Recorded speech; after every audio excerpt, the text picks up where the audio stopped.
Hello সবাইকে, good morning. Priyanka কর চ্যানেলে আবার একটা নতুন ভিডিওতে তোমাদেরকে অনেক অনেক স্বাগত জানাচ্ছি। আশা করছি সবাই খুব ভালো আছো।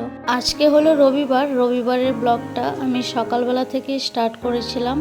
আশা করছি তোমরা পুরো ভিডিওটা দেখবে, তোমাদের খুব ভালো লাগবে। ঘুম থেকে তো অনেক সকালেই উঠেছি। আমাদের তো ব্রেকফাস্টও করা হয়ে গেছে। আজকে ব্রেকফাস্টে একটু লুচি আর আলুর তরকারি খেয়েছি। খেয়ে দিয়ে কাজগুলো শুরু করলাম।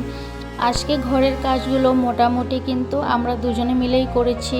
ওর বাবাও আমাকে অনেকটা হেল্প করে দিয়েছে। যেমন তোমরা তো দেখতেই পেলে, মাছ ধুয়ে দিচ্ছে। আমি বলেছিলাম মাছগুলো একটু ধুয়ে দাও। তার আগে বেসিনে কিন্তু কয়েকটা বাসনও ছিল সকালের খাবারের, ওই বাসনগুলো ও মেজে দিয়েছে। বাজারে গেছিলো, বাজার থেকে মাছ নিয়ে এসছে, তার সঙ্গে কিন্তু একটা তালও নিয়ে এলো। আজকে আমাকে বলল রবিবার আছে, একটা তাল নিয়ে আসবো, বিকেল দিকে বড়া করো। এদিকে আমি ভাত বসিয়ে দিলাম। ওকে তো মাছগুলো ধুতে বলেছিলাম। ও কিন্তু মাছ ধুতে গেলে অনেক সময় লাগে, কিন্তু মাছ খুব সুন্দর করে ও ধুয়ে দেয়। সংসারটা যখন স্বামী স্ত্রী দুজনারই, তখন কাজগুলো ভাগ করে নিতে অসুবিধা কোথায়, ঠিক না? তাই দুজনে মিলেই কাজগুলো করি। মাছ ধুতে বলেছিলাম বরকে, মাছগুলো তো খুব সুন্দর করে ধুয়ে দিয়েছে। তোমরা হয়তো দেখেই বুঝতে পারছো। হয়তো সময়টা একটু বেশি লাগে, ছেলে মানুষ, স্বাভাবিক কথা। ঘরের কাজ করতে কি ওরা পারে? কিন্তু ওর বাবা যখনই ঘরের কোনো কাজ করে, কাজটাকে কিন্তু খুব সুন্দর করে করে, পরিষ্কার করে করে। যেমন মাছগুলোই দেখো কত সুন্দর করে পরিষ্কার করে ধুয়েছে। কাপড় কাচতে বললেও কোনো সময় কাপড় কিন্তু খুব সুন্দর পরিষ্কার হয়। যাই হোক, ও তো আবার চলে গেল ছেলেকে আনতে টিউশনে। ছেলেটার আজকেও পড়া ছিল। আমার ছেলের আবার মঙ্গলবার থেকে পরীক্ষা, তাই ম্যাম আজকেও পড়ানোর জন্য ডেকেছে। সকালবেলায় গেছে পড়তে, ওই যে 9টার দিকে পড়তে গেছে। এখন হয়তো 12টা বাজে, কারণ 12টার দিকেই বলেছিল ছুটি দেবে। মাছের তেলটা কত সুন্দরভাবে ধুয়েছে। আমিও এত সুন্দর পরিষ্কার করে মাছের তেল ধুতে পারি না। সব কিছুতে হলুদ নুন দিয়ে গেছিলো ওর বাবা, আমি মাখিয়ে রাখলাম। আর তোমরা কি জানো বেগুনের দাম কত বেড়েছে? আমি তো জানি না। মাঝখানে আমি যখন বাজারে গেলাম তখন শুনেছিলাম 100 টাকা করে বেগুন। আজকে ওর বাবা এসে বলছে 120 টাকা হয়ে গেছে। আজকে আমি বলেছিলাম বেগুন নিয়ে আসো, ও কিন্তু বেগুন নিয়েও এসছে, কিন্তু একটাই নিয়ে এসছে। বলল একটা বেগুন কিনতেই নাকি 30 টাকার মতো চলে গেল। তার মধ্যে বেগুনটা কাটার পর দেখি ভেতরে বীজ। মাছগুলো ভাজা বসিয়ে দিলাম। আজকে আর রান্নাঘরের রান্নার বেশি ভিডিও শেয়ার করতে পারলাম না তোমাদের সঙ্গে। এইদিকে ঘরে অনেক কাজ ছিল, এই কাজগুলো নিয়ে একটু ব্যস্ত ছিলাম, তাই রান্নাবান্নার বেশি ভিডিও করতে পারিনি। মাছগুলো ভাজা বসিয়ে দিয়ে এদিকে আবার চলে এলাম। ইনভার্টারের টলিটা একটু মুছে দিচ্ছি। অনেক দিন হয়ে গেছে মোছা হচ্ছে না। ধুলো তেমন কিন্তু পড়েনি এবার, কিন্তু তাও মুছে দিচ্ছি। হলরুমটার মধ্যে ধুলো একটু কমই পড়ে, কারণ হলরুমটা রয়েছে ভেতর দিকে, আর আমাদের দুটো বেডরুম একদম রাস্তার কাছে, তাই বেডরুমগুলোতে খুব বেশি ধুলো পড়ে। আর এমনিতে তো কয়েকদিন থেকে এখন খুব বৃষ্টি হচ্ছে। বৃষ্টি হলে তো স্বাভাবিক কথা, ধুলোবালি এইসব একটু কমই ওড়ে, আর ঘরের ভেতর ঢোকেও না। কয়েকদিন থেকে মোছামুছির কাজগুলোও হচ্ছিল না, তাই আজকে একটু করে নিলাম। এদিকে বড়মশাইকে বসিয়েছি, আজকে তাল ছাড়িয়ে দাও। সেদিন আমি একটা তাল ছাড়িয়েছি, ওই তালটা অনেক বড় ছিল। আমার প্রচুর হাত ব্যথা করেছে তারপর, তাই আজকে বললাম তুমি একটু তালটা ছাড়িয়ে দাও, বিকেলবেলা আমি বড়া বানাবো। বলার সঙ্গে সঙ্গে আমার বর আবার তালটাকে ছাড়াতে বসেও গেছে। তালের বড়া খেতে ভালোবাসে, তাই তাল ছাড়ানোর জন্য কিন্তু বসে গেছে। ওর বাবা আজকে 3 দিন থেকেই বাড়িতে ছিল। শুক্রবারেও অফিস যাওয়া হয়নি, শনিবারেও যাওয়া হয়নি, আর আজকে তো রবিবার। রবিবারে তো এমনিতেই ছুটি থাকে। আসলে শরীরটা খুব খারাপ করেছিল, তাই ডাক্তারের কাছে নিয়ে গেছিলাম শুক্রবারে বিকেলবেলা।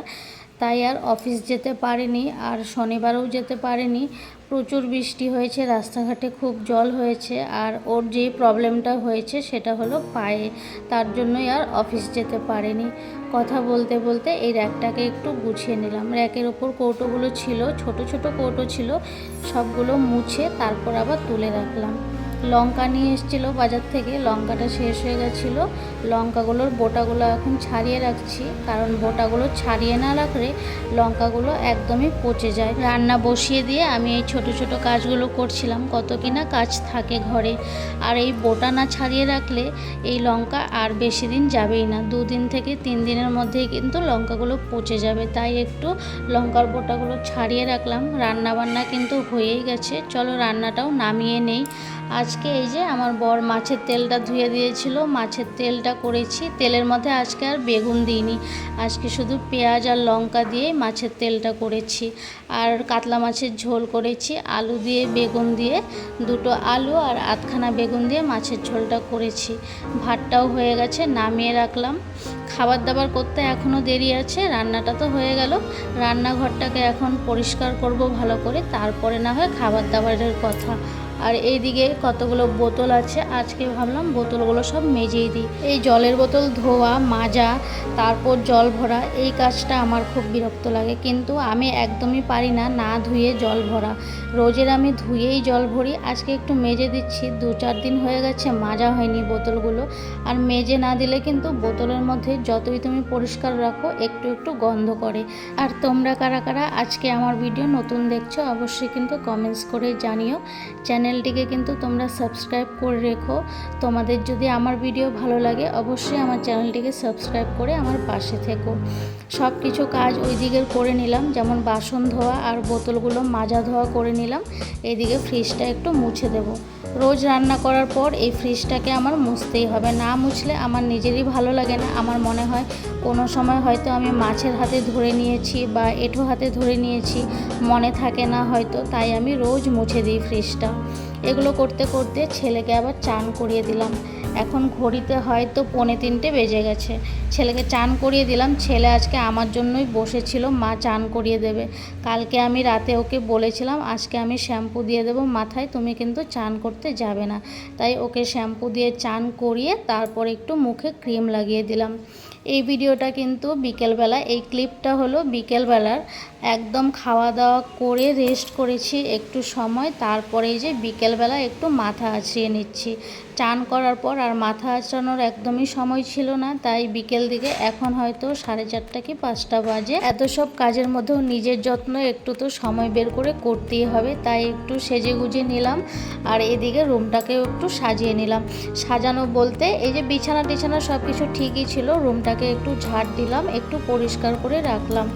চলো এখন যাই রান্নাঘরে। তালের বড়াটা করিনি, বরমশাই আবার বলেছে তালের বড়া কিন্তু আজকে খাবেই, তাই আর দেরি করলাম না, ঝটপট রান্নাঘরে চলে এলাম। তালের রস তো বের করাই ছিল, এর মধ্যে দিয়ে দিলাম সুজি। 1 প্যাকেট সুজি আমি পুরো দেব না, কিছুটা রেখে দিয়েছি। আর দিয়ে দিচ্ছি ময়দা। আমি কিন্তু ময়দা আর সুজি দিয়ে তালের বড়াটা করি, আগের বারও এইভাবেই করেছিলাম। বেশ কিছুদিন আগে যখন বানিয়েছিলাম এইভাবেই করেছিলাম। আর চিনি দিয়েছি, 1 বাটির মতো চিনি দিয়েছি, সঙ্গে একটু নুন দিয়েছিলাম। নুনটা হয়তো আমি ভিডিওতে দেখাতে পারিনি। হাত দিয়ে সব কিছু সুন্দর করে মেখে নিচ্ছি। এখন মেখে একটু সময় আমি রেখে দেব, যেহেতু চিনিটা গলবে। তোমরা কারা কারা জন্মাষ্টমী করছো বা জন্মাষ্টমীতে তালের বড়া, তালের ক্ষীর বানাচ্ছ অবশ্যই কিন্তু কমেন্টস করো। আমি তো জন্মাষ্টমী করি না। তালের বড়া ভাজতে কিন্তু অনেক সময় লাগে, তাই হাতে অনেকটা সময় নিয়ে বসতে হয়। আমি প্রায় 5:30 কি 6টার দিকে ভাজতে বসেছিলাম, তারপর আমি দেখলাম ভাজতে ভাজতে 8:30 কি 9:45 বেজে গেছে।